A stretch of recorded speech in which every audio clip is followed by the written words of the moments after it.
Are you constantly striving for perfection but always feeling like you're failing at life still? You ever wonder, why am I so mentally exhausted, always feeling anxious, and literally like never satisfied with anything that you do? Spoiler alert, you might be a perfectionist. Yeah, yeah, and it also might be ruining your life, like how it was ruining mine. So let's unpack that and try to figure it out together. Hello, everyone. I am Tiara. I'm in my tea era, and I hope you're in your best era. Welcome to another Thursday night tea. If you're returning to the channel, welcome back. And if you're new to the channel, welcome in. As we said, today's topic is perfectionism and how it is probably secretly sabotaging you. So, what does perfectionism even mean? Perfectionism is the refusal to accept any standard short of perfection. We usually come to connect with this awful mentality because we are our hardest critics and we're not as nice to ourselves as we are to others. Usually we give grace to other people, give them chance after chance after chance. We are encouraging, we're supportive, but we don't use any of those traits to use on ourselves. That's usually where it can stem from, and we definitely need to work on that in 2025. So let's get into our first cup. The first thing we want to talk about is paralysis by analysis. Perfectionists tend to paralyze themselves because they overanalyze situations, tasks, their dreams, and they have a fear of failure. We'll get into that next. But you can literally hold yourself back so much to where you completely become inactive. For example, in the last 2 years, I'm sure many of us have been scrolling and looking online and being like, dang, I want to be a content creator, I want to be a YouTuber, I want to be a streamer, I want to start a business. When are you going to start? What are you waiting for?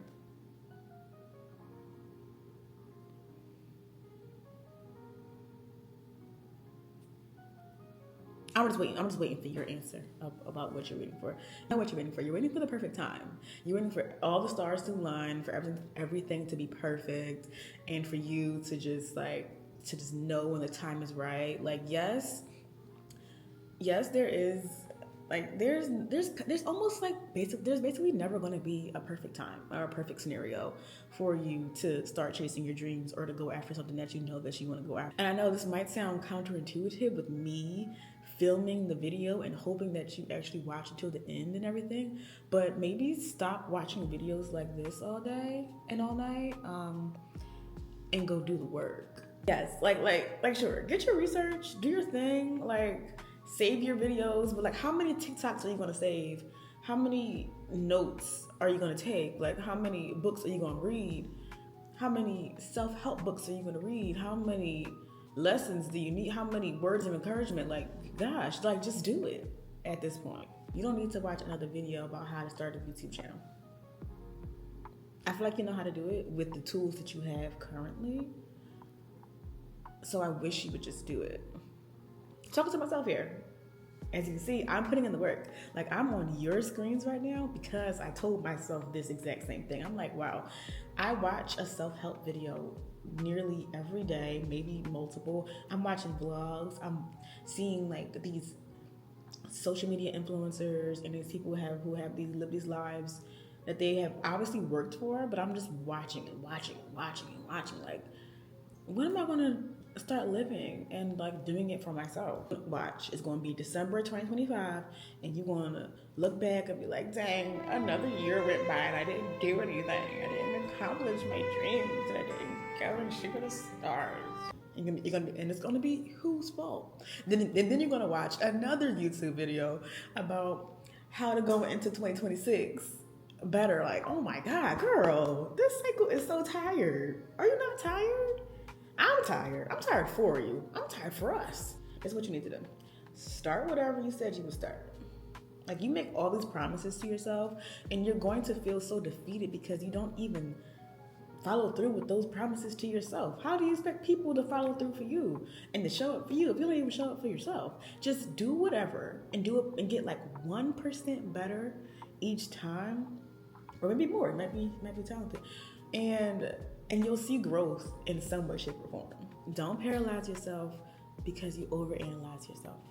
Okay? And you know what all that overanalyzing does? Stress and burn you out. you're going to be stressed and burnt out. I'm talking crispy, ashes to ashes, dust to dust, burnt out. If you let being perfect always like crowd your mind and your thoughts. Like no one's telling you not to have high standards, but if you are striving for perfection with every aspect of your life constantly, God, I don't even know what to tell you. You're gonna be stressed. You're gonna be stressed beyond belief. You know how hard it is to be perfect every single day? To present yourself as perfect at all times, on all platforms, in all aspects of your life, at work, in your relationship, in your family, in your friendships, in your religion, in your self-care, and as a dog, as a pet owner, like whatever it is, it's impossible. That's what it is. It's impossible. And you trying to strive for perfection all the time is what burns you out, is what makes you feel so defeated, because you're not even allowing yourself to have you're not even allowing yourself to be a human. Like that's an inhumane thought process, to think like, oh yeah, I'm on 10 24/7 365. That's insane. That's insane.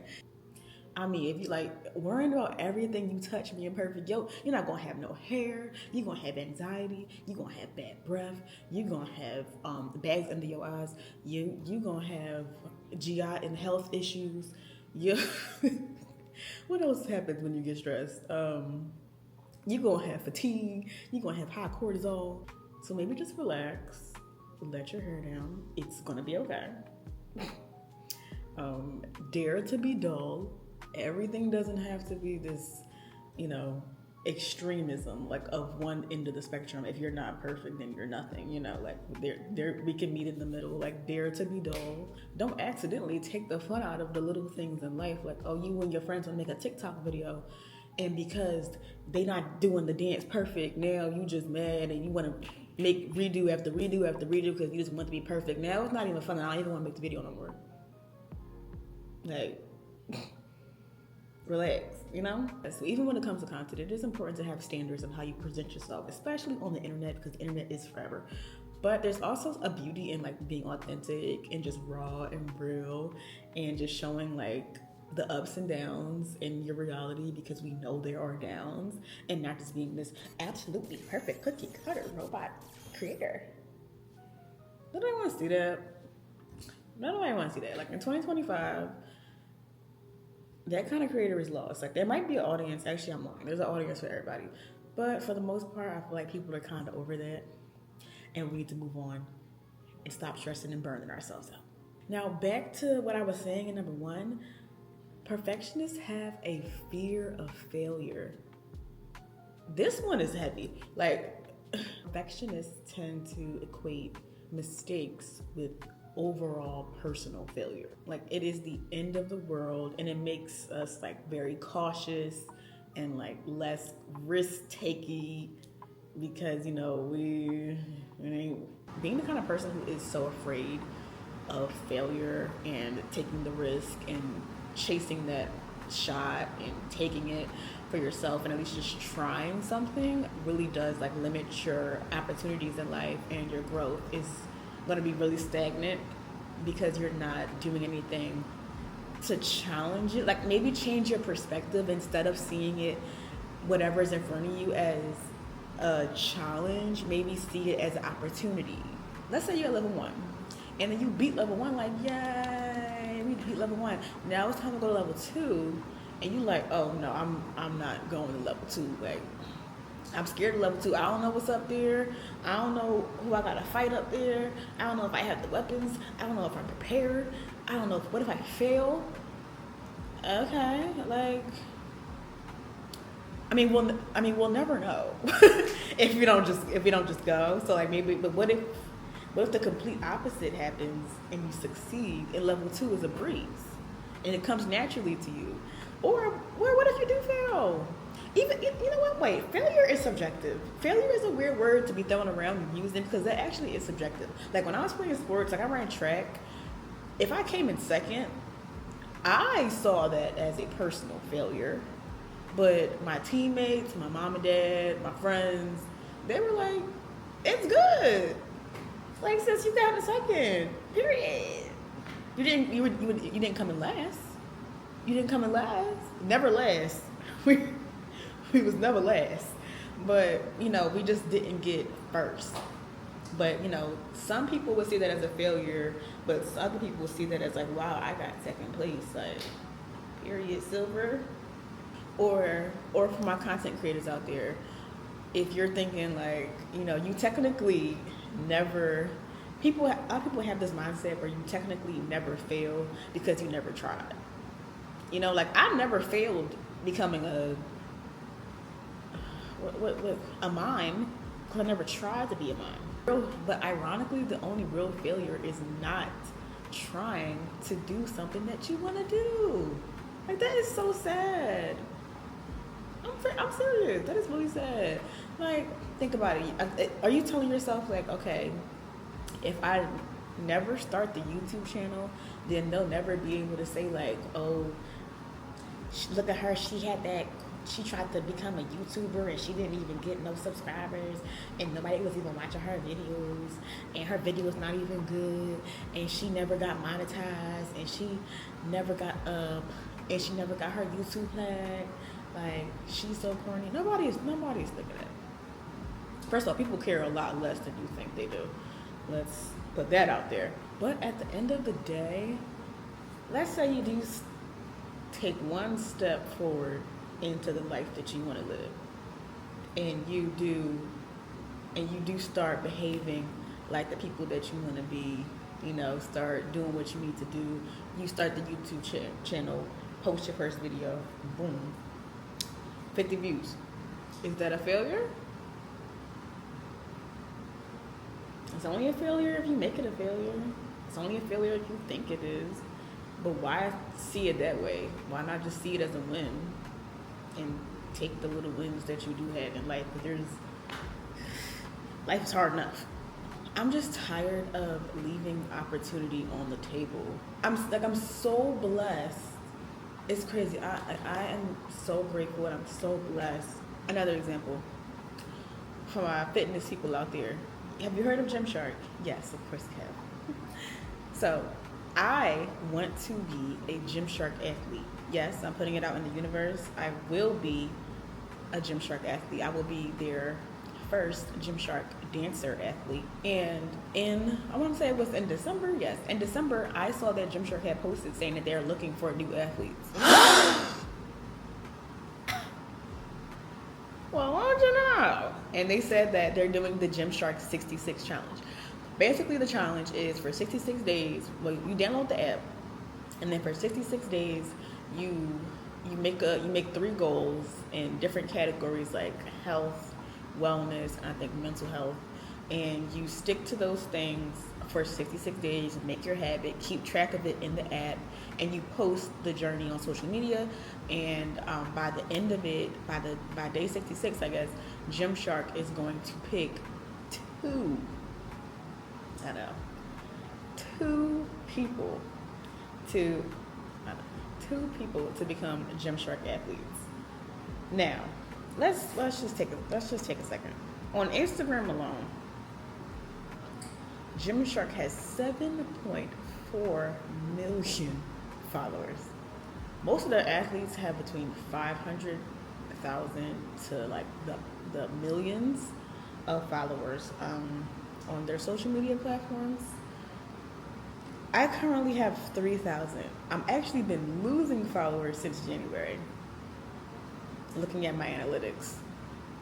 So the idea that Gymshark is going to notice my tiny little platform, reach out to me and send me an email telling me that I'm going to be the winner of the Gymshark 66 challenge and be picked as an athlete, there is a extremely microscopically small chance that will happen. But I'm still gonna do it. Like, why not? I'm not going to let the fear of failure fumble my bag. Absolutely not. I'm just so tired of saying that I want to be somebody and I want to be like these people and just not doing no work. Like, how would that even work? You sitting here prayed up. You sitting here prayed up every day talking about, oh God, I really, really, really, really, really want to do this, and not putting in no work. That's insane. Boop. It's not happening. But there's also beauty in this, because let's say somehow, some way I don't get picked. I have posted every day. So now my platform has some content on it. Like, it has like a whole catalog of content on it. I've been posting every day in January, and I'm going to continue in February and March, and hopefully on and on and on and on after that. And I'm getting my footing. I'm learning how to be consistent. I'm learning about my editing style. I'm trying different fonts. I'm trying different camera. I'm opening my mind to different cameras. I'm buying a different lens. Like, I'm investing in it. I'm researching on it. I'm really getting into the nitty gritty, trying to get details. Like, it's fun. I'm really pouring into trying to make good fitness content. Also, this is a fitness challenge for 66 days. My body's literally transforming right in front of my eyes. Like, I know it's hard to see ourselves transforming for the better if the results are not like obvious and instantaneous, but I see a little bit of change. My arms feel a little tighter, my core feels a little better, my legs seem a little stronger. Like, I see it. Like, I see it. So, like, at the end of the challenge, I'll have all of these accomplishments to be proud of, even if I don't win. So, did I really fail? No. Exactly. You technically can never really fail in life if you turn L's into lessons. I'm just saying.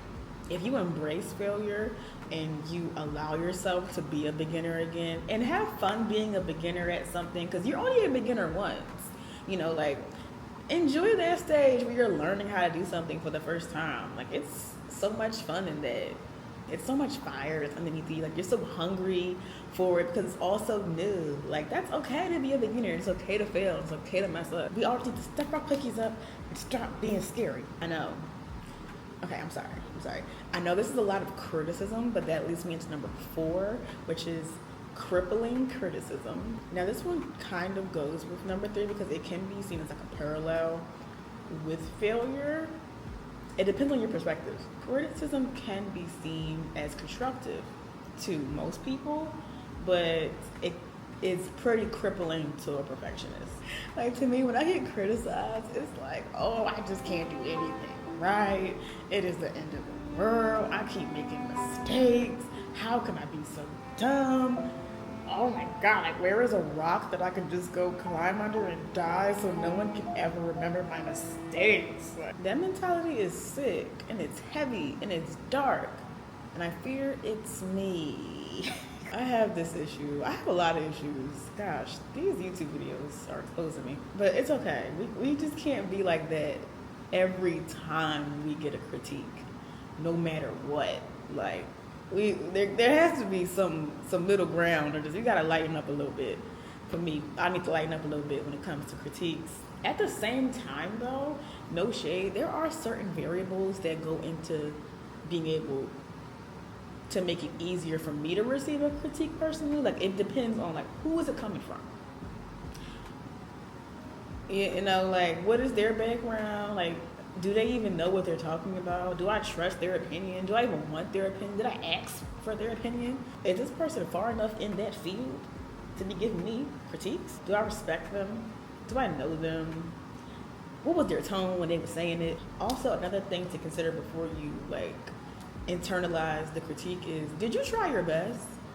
Because, listen, if I did something and I tried my best, and I do mean I tried my best, that was all I had. Like, I tried. I'm trying. Just get up. Right. What are you doing? Come on. You gotta get up. Just stand up. Get up. What? I'm trying to get up. I'm literally trying to get up. Like, that was my best. And yes, we can improve from here, but give me a second. Like, gosh. And another thing to always consider is you cannot please everybody. So, like, Beyonce did the Renaissance tour. There are people that said that they did not enjoy that tour or her performance. thinks she can't sing, isn't that good, is overrated. Like, Beyonce is getting critiqued. No one is above critique at this point. So you can't please everyone. So you don't always have to take everyone's advice, because if you do, then you're never really gonna feel happy either, because you're gonna be it's always gonna be something. There does come a time where you also should be able to stand on what you have presented and be like, hey, this is it. Okay? This is it. And I like it. Like, it's okay. You can die on a hill. There's some things that I will die on a hill about. Alone. While everybody's saying, no, no, no, no, no, no, no. I said yes. When Jesus says yes, nobody can say no. I think the criticism thing cripples me a lot, because it stems from dance. And if you know, you know, I hate being called out or like critiqued in dance. Because one is usually in front of everybody. Like, you know how you'll practice something and you gotta get notes. And it's usually the notes are in front of everyone, so like it's an open call out. So like it's an open call out. I'm so embarrassed. I feel like I should have known better than to make said mistake. I do handle it kind of well, because I've seen people get defensive over being perfect and swearing up and down. I didn't do it wrong. It wasn't me. It was like try to get defensive and start blaming other people. They'll tell the choreographers like, well, you didn't tell me that was what I was supposed to do, so I'm not wrong. Like, all right. Anything else, I'm good at. Anything else, I feel like I'm good with. Like, I've been posting fitness videos, and my friend Devon texted me after he saw my video and helped me with my form, because I was doing like chest press wrong, or just I was doing military presses incorrectly. But it's like, I saw that and it was like, thank you. Because first of all, I would rather hear it from a friend than hear it from a stranger on the internet. So that's one. And two, like, I want to make sure I'm actually working the right muscles and doing things correctly, because again, I don't know what I'm doing on there. If you're following me as far as fitness content goes, don't do what I'm doing. I'm just showing y'all my journey. That's it. I'm not an instructor by any means. So, like, yeah, I took the critique and then I applied it so I could actually do it right moving forward. Like, being critiqued is okay. And you're going to be critiqued throughout your entire life, whether you're in corporate America, whether you're an entrepreneur, you're on social media, you're a performer, you're a singer, you're an actress, you are a waitress. Like, there's always going to be somebody waiting to critique you in some way, shape, or form. But it's just knowing that whatever mistake you made doesn't make you. Like, don't carry it with you throughout your day or even like throughout your life, you know? Either accept the criticism or take it with a grain of salt and keep it pushing. Another side effect of perfectionism can be low self-esteem. I know that low self-esteem is something that can stem from a lot of different things happening to you in life, but perfectionism definitely is one of them. We tend to really focus on our flaws and our shortcomings and our mistakes, and hyper focusing on those things will eventually, of course, lead you to be more insecure and have lower self-esteem and not a lot of confidence and not a lot of trust in yourself either when it comes to making decisions or being proud of the decisions that you will have already made, and even feeling inadequate sometimes with your accomplishments that you have done well in. I had to check myself about my low self-esteem because I realized that I was not receiving compliments well. How do you receive and even externally express gratitude after you've been complimented? I know we've all been there where we complimented a person and like went up to them and was like, oh my gosh, I love your outfit. And they'd be like, girl, this is so old. I had this ever since 1909. I was in high school. I done forgot where the tag done came off. There's actually a hole under my arm in here now. Like I can't.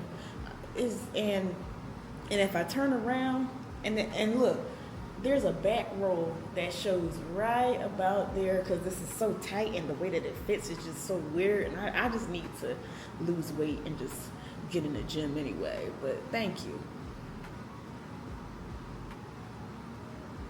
Okay. Those interactions are the worst, and they're so awkward and really annoying. But I feel like I do that, like, oh, and I cringed because it's like I have to stop doing that. Nobody wants to be around those people. Even when it happens to me, I'd be pissed. I don't know why I'd be doing that to other people. It's hyper fixating on all their flaws and issues, and kind of like complaining and just being super negative, shutting yourself down before anybody else can shut you down. Like, you were getting a compliment. Oh my gosh. Speaking for myself, it's almost like sometimes I feel like I'm undeserving of the compliment and the praise. In my head, I'm not in a place where I think I'm perfect yet, or I'm not even close to what I think perfectionism is, or like my goal or whatever, as far as how I'm presenting myself. So it's no way that you could think something positive about it, because I don't think it's perfect. So I'm focusing on like the flaws, flaw 1, 2, 3, 4, instead of like just seeing the beauty in how I'm showing up. Yeah, it's really sad actually. And I'm taking baby steps to stop that and lighten up and speak more life into myself, because there's also power in the tongue, and I need to speak much more highly and positively over my life. And I'll start with just taking the compliment, saying thank you.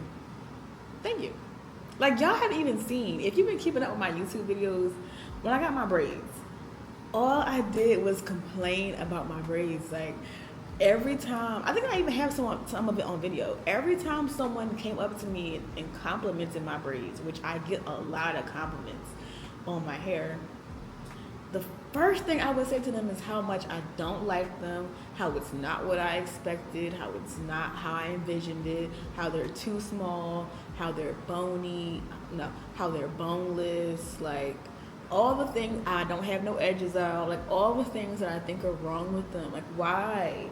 They were just telling me they liked my hair.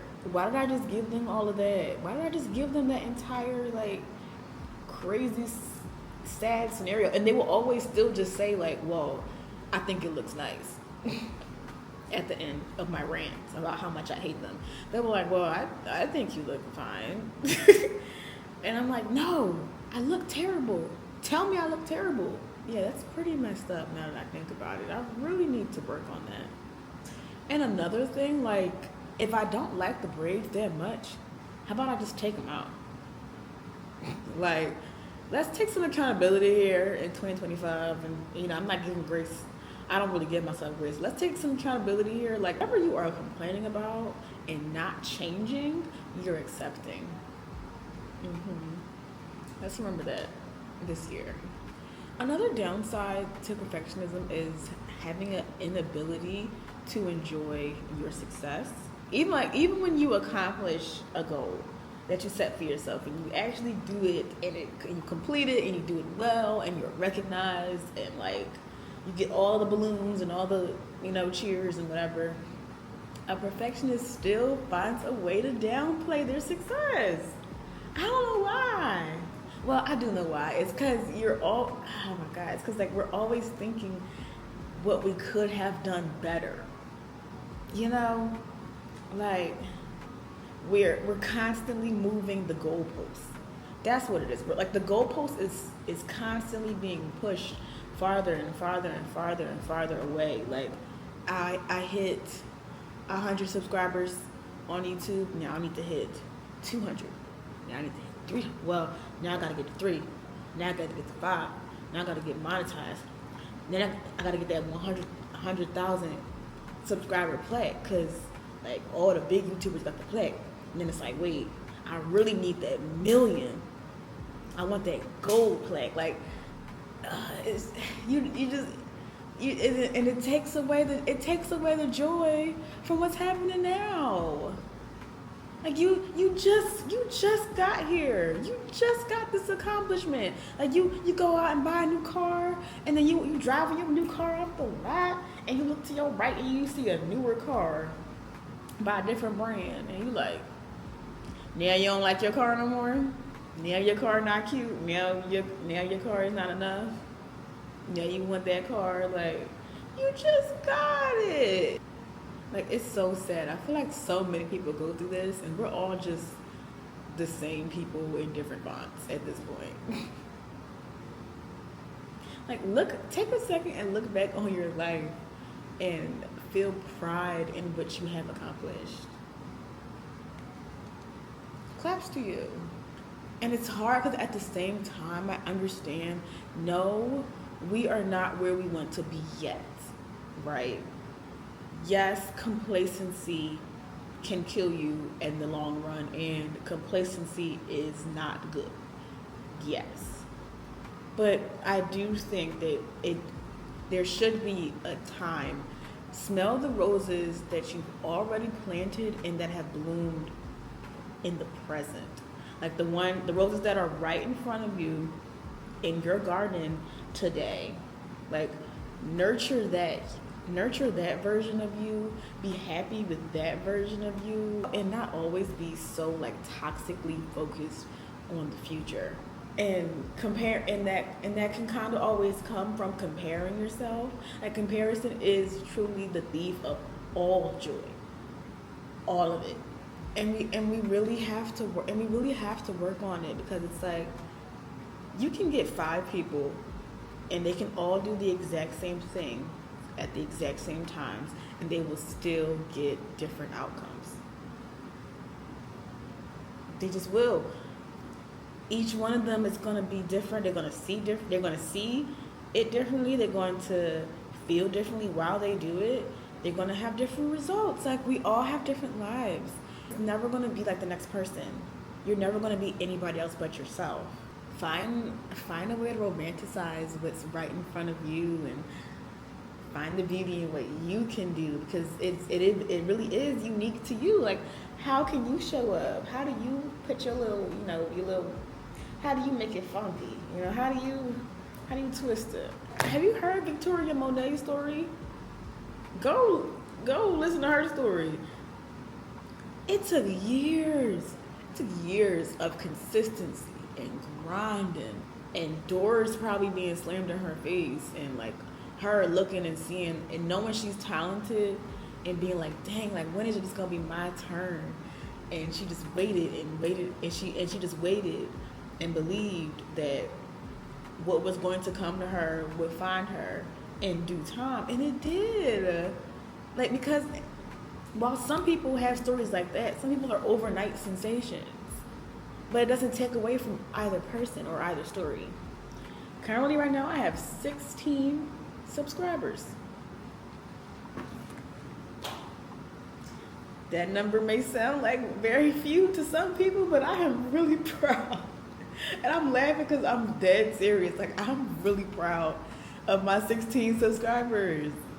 Like, I promise you, I really, really am. And I'm very, very grateful. I'm happy. Like, I'm okay. I'm okay with that. Because I'm a beginner YouTuber. At one point in time, I had 0. And now that's just 16 less that I need to get to where I'm trying to be. Because I think y'all be forgetting, slow success is still success. I'm still getting somewhere. Am I crawling? For sure. Still gonna get there. I've only posted, I want to say, 3 videos. Yeah, I've only posted 3 videos so far at the time that I'm filming this, and I got 16. I got 16 subscribers.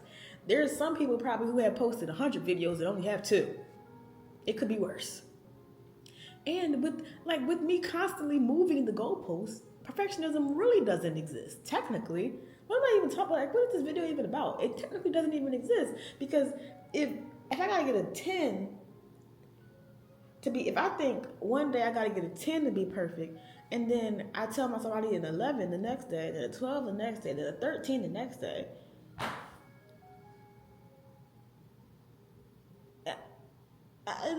I'm never gonna get there.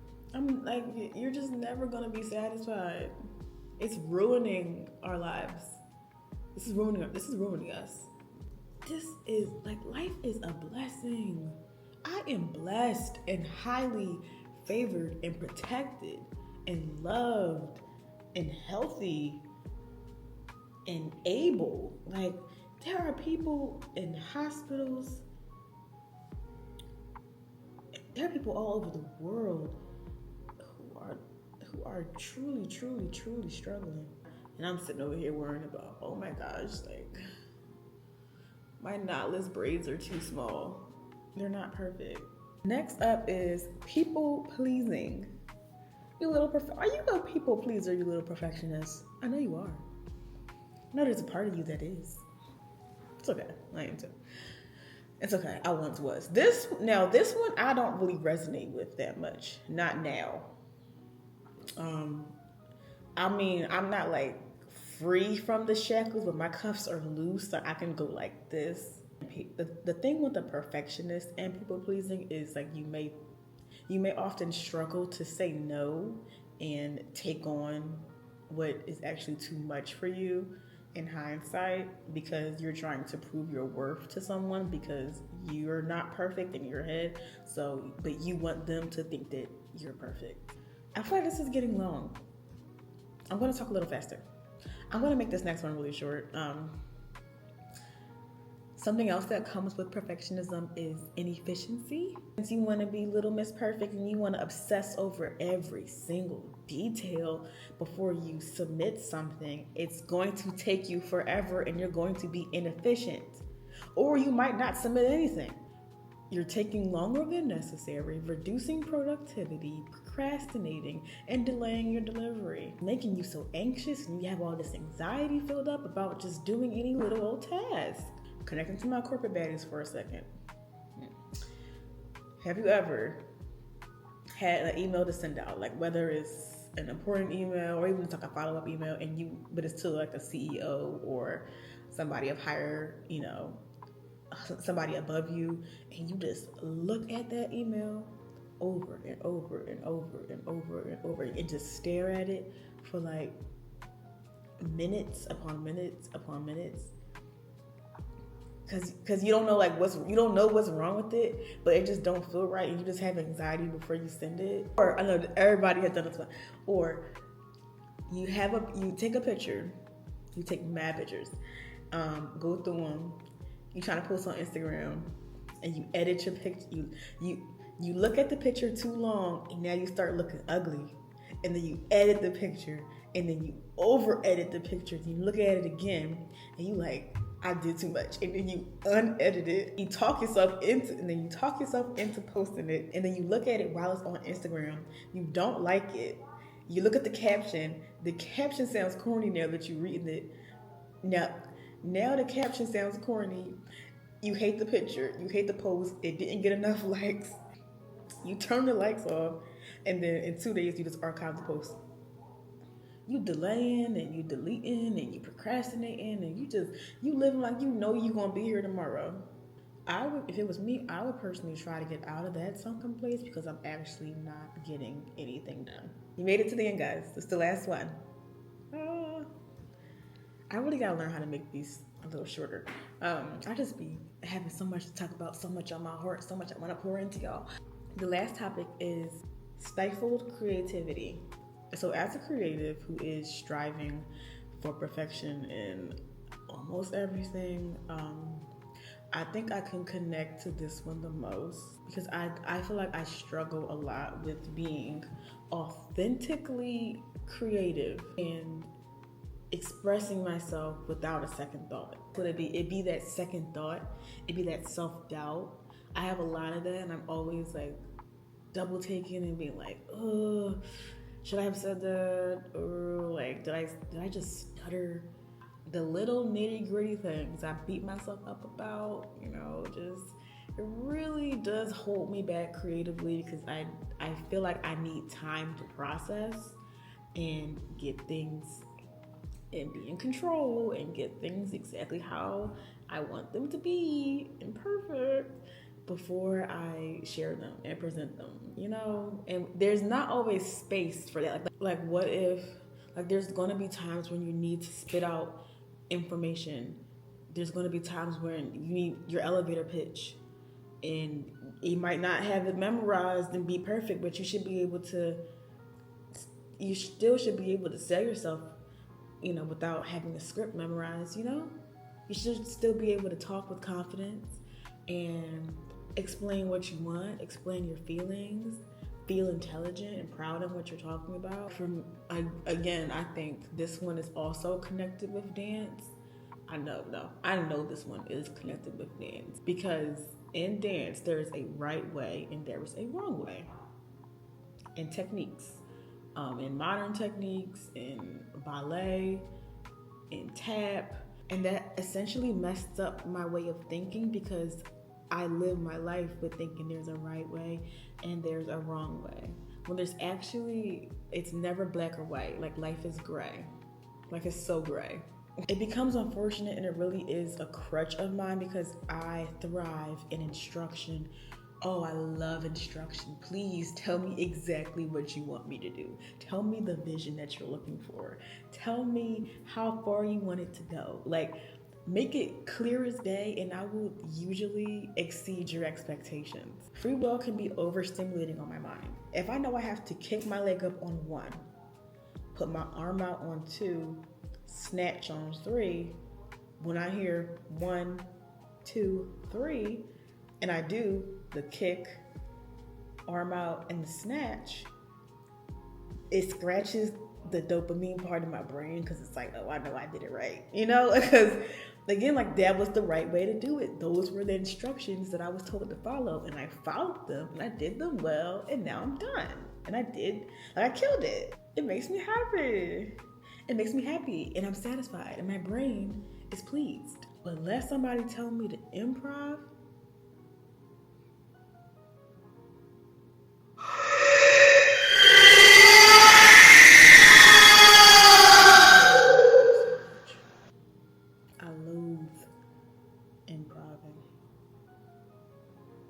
whoever made that specifically had me in mind. How can I ruin dance for her? And they just started improvising and they made it up. In case you don't know what improvising is in dance or in life and whatever, it's when you're giving like complete creative and artistic freedom to move however you see fit. Just go. Like 5, 6, 7, 8, dance.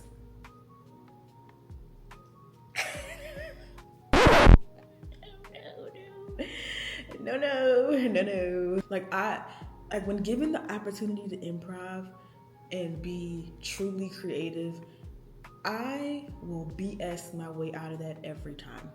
If it's across the floor improv, like the improv where we have to go from one end to the other, I will run across that floor so fast. I will do the fastest improv you've ever seen. It will be like, I will travel so far off of one movement and be done in like 3 seconds. If I'm forced to like stand in the middle and perform for like a certain amount of time that's related to improving and improv with other people and stuff like that, I'm moving so slowly. And I mean slowly. I'm moving so slow because I'm moving slow because I'm trying to think of what to do next, and the slower I move, the more time I have to think about what I'm going to do next. Like, even right now, I don't know what I should do next. Oh, it's so many options. Yeah, no. It's just too many options, and something else I'll do if I'm forced to improv, I'll just pull out all my best tricks. It's given second jump, turn, jite, turn again, split, get up, turn, jump back into the split, the worm. I'm pulling out all my best tricks. That's all I got. I have nothing else. I am nothing else. And it is so sad. Like, it's because I'm given too much opportunity to think. I don't like all that. It gotta be perfect. I need instruction.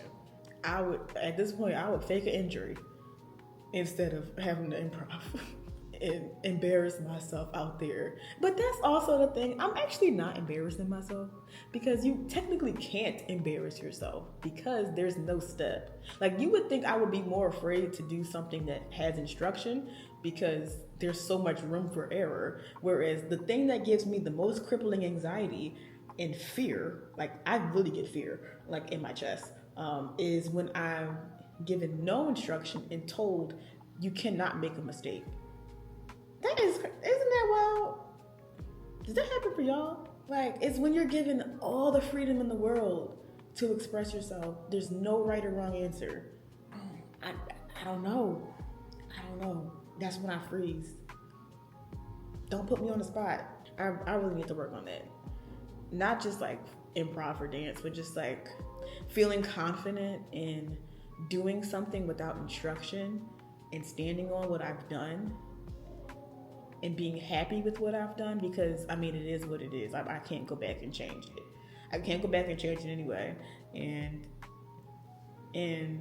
who cares if some people don't see it as good? As long as I try my best, I need to see that as the win. Not always going to be time to sit down, plan it out, practice it, and then perform it for everybody to see.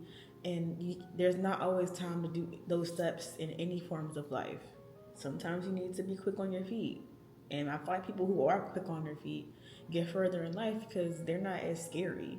Like, they just do it. They just do what's inside. Like, it seems more authentic too, because it's just raw. It's just like, yeah, no thought. I'm just vibing, and these are my vibes. Take it or leave it.